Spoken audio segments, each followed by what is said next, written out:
Hello everyone and welcome to our channel. So previous video में हम legal procedure हमने शुरू किया था और हमने इंक्वेस्ट ख़त्म किया था। आगे हम आज कंटिन्यू करेंगे मेडिकल एविडेंस।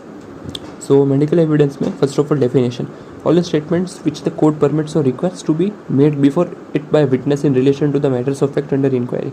ऐसे स्टेटमेंट जो कोर्ट परमिट करते हैं, जो अलाउ करती है या फिर कोर्ट को उसकी ज़रूरत है, उसका रिक्वायरमेंट है कोई भी विटनेस के ऊपर इसको बताने में।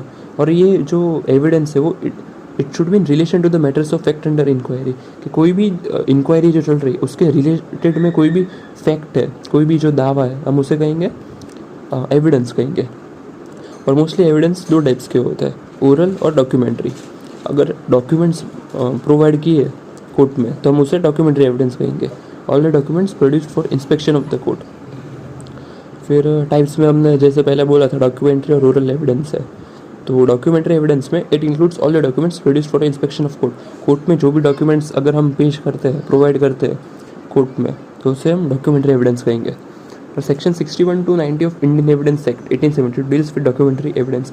ये जो IEA है इंडियन एविडेंस एक्ट, उसमें जो सेक्शन 61 to 90 है उसमें सब डॉक्यूमेंट्री एविडेंस के बारे में इंफॉर्मेशन दिया है। It comprises of documents produced before the court. It includes, अभी जो डॉक्यूमेंट्री एविडेंस है इसमें कौन कौन से डॉक्यूमेंट्स इंक्लूड हो सकते हैं। Medical certificate, medico legal report and dying declaration. एक तो मेडिकल सर्टिफिकेट जो डॉक्टर बनाता है वो, फिर मेडिको लीगल रिपोर्ट जो भी अलग अलग रिपोर्ट जो फॉर्म होती है वो, एंड डाइंग डिक्लेरेशन जब मरते वक्त इंसान आखिरी सांस में जो भी अपना सब लिखता है, स्टेटमेंट्स देता है, उसे डाइंग डिक्लेरेशन लिखेंगे। ये सब तीन चीज़ें डॉक्यूमेंट्री एविडेंस में पेश कर सकते हैं। फिर second, oral evidence. It mean statements made by witness verbally in the court. अभी कोई इंसान जो स्टेटमेंट देता है वर्बली, बोल के कोई भी अगर स्टेटमेंट देता है तो हम उसे कहेंगे oral evidence. Section 59 to 60 of Indian evidence act deals with oral evidence. 59 to 60 जो इंडियन एविडेंस एक्ट है वो ओरल एविडेंस में डील करेगा, और जो डॉक्यूमेंट्री है उसमें आएगा 61 to 90। Oral evidence is superior to documentary evidence because it can be subjected to cross examination. भी ये जो ओरल एविडेंस है, ये जो डॉक्यूमेंट्री एविडेंस है उससे सुपीरियर क्यों? क्योंकि हम उसमें क्रॉस एग्जामिनेशन कर पाएंगे।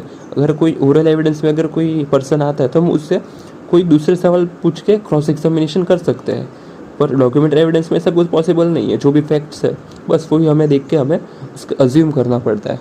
इसलिए जो ओरल एविडेंस है वो डॉक्यूमेंट्री एविडेंस से सुपीरियर है। ओरल एविडेंस को फर्दर हमने डिवाइड किया है। First is direct evidence, evidence of fact which is actually in issue. जो भी फैक्ट जो इशू में है उसके हमें डायरेक्ट बेस पे एविडेंस मिलता है। For example, electric blanket that has caused injury. अगर कोई पर्सन की इंजरी हुई और हमें इलेक्ट्रिक ब्लैंकेट मिला तो वो डायरेक्ट एविडेंस है, उससे पता चल जाएगा कि इसकी इलेक्ट्रिक ब्लैंकेट की वजह से इंजरी हुई है।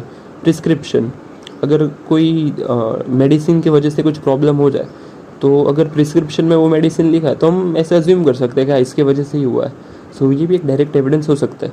और कंसेंट फॉर्म, कंसेंट फॉर्म मतलब जो पेशेंट खुद ही अगर उसमें साइन करता है कंसेंट में और उससे कुछ हो जाता है तो एक डायरेक्ट एविडेंस हो जाता है। ये था direct evidence, evidence of fact which is actually an issue. फिर indirect evidence, it is not direct testimony of eye witness but has bearing upon fact of the other. मतलब जो आई विटनेस है, जो गवाह है, वो जो डायरेक्ट टेस्टिमोनी नहीं दे रहा, मतलब वो उसने सामने जो हुआ है वो ऐसा प्रूफ नहीं कर सकते कि हाँ उसने देखा ऐसे होते हुए, but bearing upon fact of other, but ऐसे उसने कि सुना है कि हाँ ऐसे हुआ या फिर हुआ होगा, वो अजम्पशन करता है। ये था indirect evidence. It is indirect type of evidence which was obtained from suspicious circumstances. ये ऐसा एविडेंस होता है जो भी सस्पिशियस सर्कमस्टांसेस है, जिसमें डाउट हो या फिर शंका हो, उस टाइप ऑफ एविडेंस से जो हमें मिलता है उसे हम इनडायरेक्ट एविडेंस कहेंगे। इसलिए हम सर्कमस्टेंशियल एविडेंस भी कहते हैं। It requires the court to draw logical और रीजनेबल इन्फरेंसेस फ्रॉम इन्फॉर्मेशन। भी जो इनडायरेक्ट एविडेंस है इससे हमें डायरेक्टली पता नहीं चलेगा कि इसके वजह से ही कुछ हुआ है, पर इससे हम इन्फर या फिर हम एजम्पशन कर सकते हैं, ऐसा दावा कर सकते हैं कि ऐसा हुआ होगा। Like for example, finding of blood stained shirt over the body of accused. अगर एक्यूज्ड है उसके ऊपर जो खून के दाग हो तो हम कह सकते हैं कि हाँ इसने मर्डर किया होगा। या फिर recovery of bullet shells at the spot of crime, जहाँ पे क्राइम हो वहाँ पे बुलेट शेल्स, वो गन के बुलेट में से जो निकल जाए, अगर वो मिल जाए तो हम कह सकते हैं कि हाँ इससे गोली मार के इसकी हत्या हुई है। और recovery of weapon from accused, जिसने भी मर्डर किया है उसके पास से वेपन मिले तो हम कह सकते हैं कि हमने देखा नहीं उसको मर्डर करते, हाँ पर उसके पास जो है ऐसे ऐसे सर्कमस्टांसेस कह सकते हैं कि हाँ इसने किया होगा, क्योंकि हमारे पास एविडेंस है। सो ऐसे एविडेंस को हम कहेंगे इनडायरेक्ट एविडेंस। एंड फिर third is hearsay evidence. This any statement made by any person about that he did not personally witness और evidence he obtained from third party. Hearsay evidence में ऐसा है, कोई भी स्टेटमेंट जो उसने ना देखा है ना सुना है, पर जो उससे जो ये इन्फॉर्मेशन मिली है वो थर्ड पार्टी में से मिली है, मतलब तीसरे पर्सन में से मिली है। उसने डायरेक्टली ऐसा कुछ देखा नहीं है, फिर सुना नहीं है। For example A gives evidence in witness box that B has informed him that he has seen C committing a crime.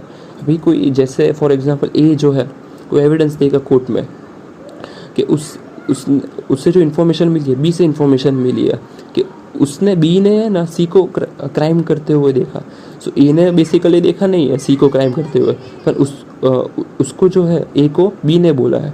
इसलिए जो इन्फॉर्मेशन मिलता है हम उसे कहेंगे हियर से एविडेंस। हियर एंड से मतलब जो उसने दूसरे पार्टी से सुना और जो कोर्ट में एविडेंस देता है से, उसे हम कहेंगे हियर से एविडेंस। जो भी थर्ड पार्टी में से उसको इन्फॉर्मेशन मिलती है उसे हम कहेंगे हियर से एविडेंस। सो ये बेसिकली थे ओरल एविडेंस के टाइप। ओरल एविडेंस में डायरेक्ट एविडेंस, इनडायरेक्ट एविडेंस और हियर से एविडेंस। सो आज का जो टॉपिक है मेडिकल एविडेंस, ये यहाँ पे ख़त्म होता है। सो आगे का हम नेक्स्ट वीडियो में कंटिन्यू करेंगे। Thank you for watching, see you in the next video.